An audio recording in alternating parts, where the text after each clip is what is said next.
As fears spread about what could happen inside Syria after the fall of Assad, outside powers are trying to shape the future. And this is what that looks like on the road to Hasaka.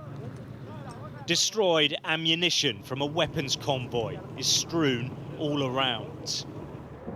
The trucks were hit by airstrikes late at night as they left a regime base.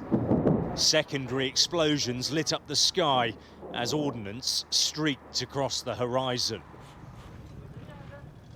Turkey's official news agency says this attack was carried out by the country's warplanes.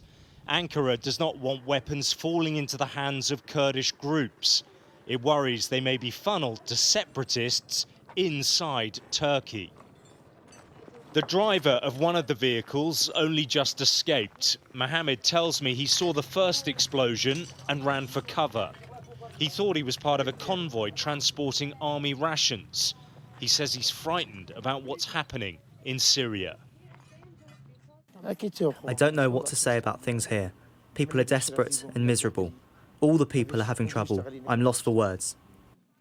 Other regional players are also pursuing their own goals. The Israeli military's conducted strikes against Syria's navy. It appears that most of its fleet has been taken out in the port city of Latakia.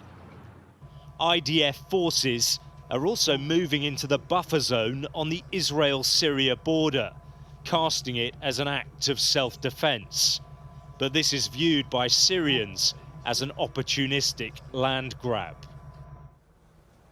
There is now great nervousness across the country.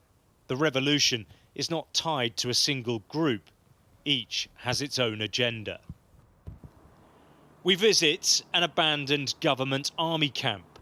It's now been taken over by Kurdish fighters from the Syrian Democratic Forces. The soldiers here fled in a hurry before melting into the civilian population.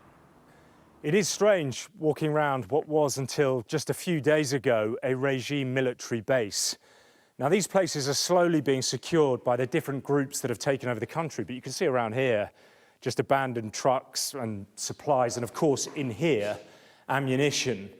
And the fear is that in the chaos and lawlessness of this revolution, it will fall into the wrong hands. In Syria, there are now so many factions jostling for position. The worry is the collapse of the Assad dynasty may not turn out to be a victory for freedom, but rather the start of another bloody civil war. Alex Rossi, Sky News, Northeast Syria.